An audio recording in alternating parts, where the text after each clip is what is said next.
திருவள்ளூர் மாவட்டம் பழவேற்காடு கழிமுக பகுதிகளில் குவியும் குப்பையால் சுற்றுச்சூழலுக்கு பேரழிவு ஏற்பட்டதில் சரணாலய பறவைகள், கடல் வாழ் உயிரினங்கள், கால்நடைகள் கடுமையாக பாதிக்கப்பட்டுள்ளது. அடுத்தடுத்து கரை ஒதுங்கிய ஆலிவ் ரிட்லி ஆமைகள் உயிரிழக்கும் நிலையில் கண்காணிப்பற்ற நிர்வாகம் மீது சுற்றுச்சூழல் ஆர்வலர்கள் கடுமையாக குற்றம் சாட்டியுள்ளனர். திருவண்ணாமலை மாவட்டம் ஆரணியில் வட்டார வேளாண்மை உதவி இயக்குநர் அலுவலகம் முன்பாக விவசாயிகள் ஆர்ப்பாட்டத்தில் ஈடுபட்டனர். விவசாயிகளுக்கு உரம், விதை, மானிய டிராக்டர், பயிர் காப்பீடு எதுவும் கிடைக்கவில்லை என குற்றம் சாட்டப்பட்டுள்ளது.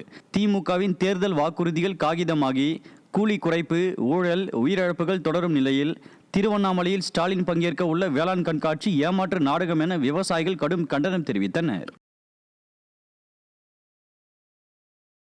சிவகங்கை மாவட்டம் காளையார்கோவில் அருகே உள்ள மாரந்தை கிராமத்தில் வருவாய்த்துறை அதிகாரிகளின் கட்டுப்பாடுகளால் 200 ஏக்கர் அளவிலான நெற்பயிர்கள் பாதிப்படைந்துள்ளதாக விவசாயிகள் வேதனை தெரிவித்துள்ளனர். இக்கிராமத்தின் கண்மாயில் தண்ணீர் குறைவாக உள்ள நிலையில் பம்பு செட் மூலம் நீரை பாய்ச்ச அதிகாரிகள் தடை விதித்துள்ளதாக விவசாயிகள் குற்றம் சாட்டியுள்ளனர். இதன் காரணமாக தண்ணீரை பாய்ச்ச இயலாத சூழல் உருவாகி 200 ஏக்கர் அளவிலான நெற்பயிர்கள் பாதித்துள்ளதாக விவசாயிகள் ஆட்சியர் அலுவலகத்தில் புகார் அளித்தனர். இப்போ கம்மாயில் நடக்கிற தண்ணி மடையினுடைய அளவு கூட பள்ளமாக இருக்கிறதுனால தண்ணி பாய்ச்ச முடியலை. மோட்டர் வச்சு எடுத்துறதுக்கு நாங்கள் பேசி தண்ணி பாய்ச்சிக்கிறோம். தற்சமயம் நிறுத்தி வச்சுட்டாங்க. இதனால் எங்களுக்கு விவசாயம் பாதிக்கப்படுது. அதனால் மாவட்ட ஆட்சியர் இதில் தலையிட்டு எங்களுக்கு மோட்டர் வச்சு அடிக்கிறதுக்கு அனுமதி வழங்கினேன். திருவாரூர் மாவட்டம் முத்துப்பேட்டை அருகே வெளிநாட்டுக்கு அனுப்புவதாக கூறி 21 லட்சம் ரூபாய் வரை மோசடி செய்தவர் மீது நடவடிக்கை கோரி எஸ்பி அலுவலகத்தில் பாதிக்கப்பட்டோர் புகார் அளித்தனர். காடுவெட்டி கிராமத்தைச் சேர்ந்த பிரகாஷ் உட்பட 7 பேரிடம் காரைக்குடியைச் சேர்ந்த ஆரோக்கியராஜ் என்பவர் ஹங்கேரிக்கு அனுப்பி வைப்பதாக கூறி மொத்தமாக 21 லட்சம் ரூபாய் வரை பெற்று மோசடியில் ஈடுபட்டதாக தெரிய வருகிறது. இந்நிலையில் பணத்தை திருப்பித் தராமல் ஆரோக்கியராஜ் கொலை மிரட்டல் விடுவதாக எஸ்பி அலுவலகத்தில் பாதிக்கப்பட்டோர் புகார் அளித்தனர். ஆளுங்கட்சியினர் ஆதரவு காரணமாக மோசடிகள் நிகழ்வது தொடர்கதையாகி உள்ளதாக பொதுமக்கள் விமர்சித்துள்ளனர். நாமக்கல் மாவட்டம் பள்ளிப்பாளையம் அருகே காவிரி ஆற்றில் குதித்து மாயமான முதியவரின் சடலம் 2 நாட்களுக்கு பின் கண்டெடுக்கப்பட்டுள்ளது. புதுப்பாலம் பகுதியில் உஞ்சனை கிராமத்தை சேர்ந்த ராமசாமி என்ற முதியவர் காவிரி ஆற்றில் குதிப்பதை அப்பகுதியினர் பார்த்ததாக கூறப்படுகிறது. இதுகுறித்த தகவலின் பேரில் சம்பவ இடத்திற்கு வந்த தீயணைப்பு துறையினரின் செயலற்ற தன்மையால் 2 நாட்களாக தேடுதல் பணி நடைபெற்றது. இந்நிலையில் முதியவரின் சடலம் 2 நாட்களுக்கு பின் மீட்கப்பட்டுள்ளது. ஸ்டாலின் அரசின் தீயணைப்பு துறையின் தோல்வியை அம்பலப்படுத்தியுள்ளது. தூத்துக்குடி மாவட்டம் கோவில்பட்டி அருகே இலுப்பை யூரணிகள் இலவச வீட்டுமனை வழங்கிய இடத்தை அளந்து தரக்கோரி மக்கள் போராட்டம் நடத்தினர். லீலாவதி நகரில் 118 பேருக்கு 3 மாதங்களுக்கு முன் இலவச வீட்டுமனை பட்டா வழங்கிய நிலையில் அந்த இடம் அளந்து தராததுடன் அங்கிருந்த ஆக்கிரமிப்புகளையும் அகற்றவில்லை. இதனால் பாதிக்கப்பட்ட மக்கள் அதிமுகவைச் சேர்ந்த கனகசுந்தரம், மருதம் உள்ளிட்டோர் தலைமையில் சார் ஆட்சியர் அலுவலகத்தை முற்றுகையிட்டு மனு அளித்தனர். இதேபோல் வட்டாட்சியர் அலுவலகத்திலும் மக்கள் திரண்டு சென்று மனு அளித்ததால் பரபரப்பு ஏற்பட்டது. எங்கள் வீட்டை எங்களுக்கு கொடுத்த இடத்துல பூரா வேற ஆளுங்க வீடு கட்டிட்டாங்க, அவங்க ஆக்கிரமிச்சிட்டாங்க. இப்போ இருக்கிற அரசை அவமானப்படுத்துகிற மாதிரி அவங்க செஞ்சிட்டு இருக்கிறாங்க.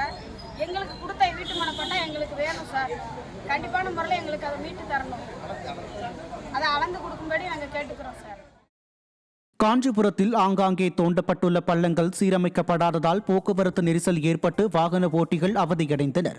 செவிலிமேடு பாலாற்று மேம்பாலத்தின் சீரமைப்பு எனும் பெயரில் பள்ளங்கள் தோண்டப்பட்டு கிடப்பில் போடப்பட்டுள்ளது. இதன் காரணமாக முறையாக பயணிக்க இயலாமல் கடும் போக்குவரத்து நெரிசல் ஏற்பட்டு பல கிலோமீட்டருக்கு வாகனங்கள் அணிவகுத்து நின்றன. இந்நிலையில் விடியாத அரசு மெத்தனமாக ஆமை வேகத்தில் மேற்கொள்ளும் சீரமைப்பு பணியை துரிதப்படுத்த வேண்டும் என்ற கோரிக்கை வலுத்துள்ளது. நீலகிரி மாவட்டம் கூடலூர் அருகே கிலான் மார்கன் அணையில் இருந்து திறக்கப்பட்ட நீர் அசுத்தம் அடைந்து துர்நாற்றம் வீசுவதாகவும் பழங்குடியின மக்கள் வேதனை தெரிவித்துள்ளனர். கிலான் மார்கன் அணையில் இருந்து பராமரிப்பு பணிக்காக திறந்துவிடப்பட்டு கலங்கிய நிலையில் இருந்த நீர் மாயாற்றில் கலந்துள்ளது. இந்த நிலையில் மாயாற்று நீரை பயன்படுத்தும் மக்களுக்கு எவ்வித முன்னறிவிப்பும் அளிக்கப்படாததால் கலங்கிய நீரில் துர்நாற்றம் வீசிய நீரை பயன்படுத்தியதாக வேதனை தெரிவித்தனர். இந்த நிலையில் திறனற்ற திமுக அரசின் அலட்சியத்தால் பழங்குடியின மக்கள் மட்டுமின்றி வனவிலங்குகளும் இன்னலுக்கு ஆளாகியுள்ளதாக பொதுமக்கள் கண்டனம் தெரிவித்துள்ளனர். திண்டுக்கல் மாவட்டம் கொடைக்கானலில் ராட்சத மரம் முறிந்து விழுந்ததால் போக்குவரத்து பாதிக்கப்பட்டது. வத்தலகுண்டு பிரதான சாலையில் பெருமாள் மலை அருகே ராட்சத மரம் முறிந்து சாலையின் குறுக்கே விழுந்தது. அதிர்ஷ்டவசமாக யாருக்கும் பாதிப்பு ஏற்படவில்லை. இருப்பினும் சாலையில் விழுந்த மரம் உடனே அகற்றப்படாததால் அப்பகுதியில் சுமார் 1 மணி நேரத்திற்கு மேலாக போக்குவரத்து கடுமையாக பாதிக்கப்பட்ட கொடைக்கானல் வந்த சுற்றுலா பயணிகள் மற்றும் உள்ளூர் மக்கள் சுமார் 1 மணி நேரத்திற்கு மேலாக அவதிப்பட்டனர். சென்னை அசோக் நகரில் குடும்ப தகராறில் மனைவி மர்மமான முறையில் உயிரிழந்த சம்பவம் அதிர்ச்சியை ஏற்படுத்தி உள்ளது. புதூர் 13வது தெருவைச் சேர்ந்த பிரவீன்குமார் மதுபோதையில் இருந்ததால் அவருக்கும் அவரது மனைவி வித்யா பாரதிக்கும் இடையே தகராறு ஏற்பட்டுள்ளது. அப்போது வித்யா பாரதி திடீரென மயங்கி விழுந்ததை அடுத்து அவர் மருத்துவமனைக்கு கொண்டு செல்லப்பட்ட போது ஏற்கனவே அவர் உயிரிழந்தது தெரிய வந்துள்ளது. இது குறித்த புகாரின் பேரில் பிரவீன்குமார் மீது வழக்கு பதியப்பட்டுள்ள நிலையில் ஸ்டாலின் ஆட்சியில் மதுபோதையால் இன்னும் எத்தனை குடும்பங்கள் சீரழியுமோ என மக்கள் வேதனை தெரிவித்துள்ளனர். தமிழகத்தில் இதுவரை இல்லாத வழக்கமாக வாக்காளர் பட்டியலில் விடுபட்ட வாக்காளர்களின் பெயரை சேர்க்க புதிய வாக்காளர்களை சேர்ப்பதற்கான படிவம் 6 வழங்க கோரியிருப்பது மக்களிடையே பெரும் குழப்பத்தை ஏற்படுத்தி உள்ளது. தீய சக்தி திமுகவினரின் சதியால் ஏற்கனவே வாக்காளர்களாக உள்ள பலரின் பெயர்கள் வரைவு பட்டியலில் நீக்கப்பட்டுள்ளதாக புகார் எழுந்தது. அவர்களை மீண்டும் சேர்க்க அதிமுக வலியுறுத்தியதை அடுத்து விடுபட்டவர்களின் பெயர்களை சேர்க்க முறையான படிவம் வழங்காமல் புதிய வாக்காளர்களின் பெயரை சேர்க்கும் படிவம் 6 வழங்குவது பல்வேறு சந்தேகங்களை ஏற்படுத்தி உள்ளது. குறிப்பாக முன்பே வாக்காளர்களாக இருந்தவர்கள் படிவம் 6 பயன்படுத்துவதன் மூலம் அவர்கள் பொய்யான உறுதிமொழி அளித்ததாக கருதப்பட்டு மக்கள் பிரதிநிதித்துவ சட்டத்தின் கீழ் தண்டனைக்கு ஆளாகும் நிலை உருவாகும் அபாயம் உள்ளது.